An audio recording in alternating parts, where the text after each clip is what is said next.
BNN Bloomberg's Paul Bagnell is standing by now with the latest. Good morning, Paul. We're waiting, of course, more details on when the trains could begin rolling again. What more do we know?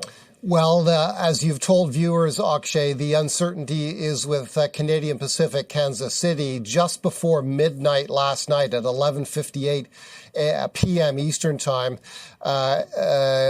Canadian Pacific Kansas City issued a statement, and it said that its talks with the Teamster Canada Rail Conference, that's the union, were not successful in coming up with a plan to restart operations at Canadian Pacific Kansas City. Specifically, the company said that the union refused to discuss any resumption of service and instead indicated that they wish to make submissions to challenge the constitutionality of the order from Ottawa. And that's what we know at this point, that while the company, Canadian Pacific Kansas City, is interested in coming up with a plan to restart operations, the union is not cooperating and is expected to make some type of challenge to the minister's order that all of this go to arbitration.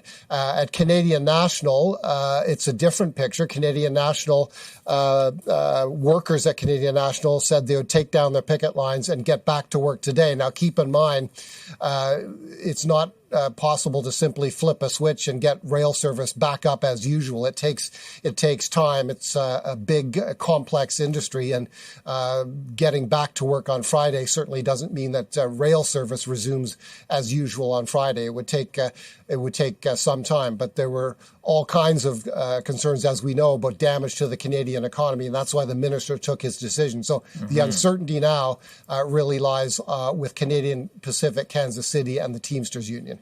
That's right. And we know that we are expected to hear from Teamsters Union later this morning on what their plan of action really is. Meantime, Paul, less than 24 hours as we understand, but the impact of that stoppage was actually felt coast to coast to coast. Talk to us a little more about that. Yeah, the companies knew that a work stoppage was possible. And in fact, let's remember that this was not a strike. It was a lockout.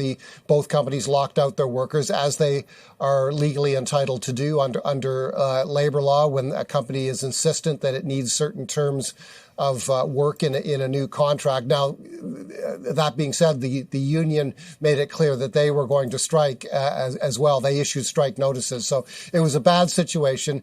Both companies far apart and seemingly still far apart on negotiating terms. But the companies began slowing down their service, reducing their service. Hazardous goods in particular were not being shipped.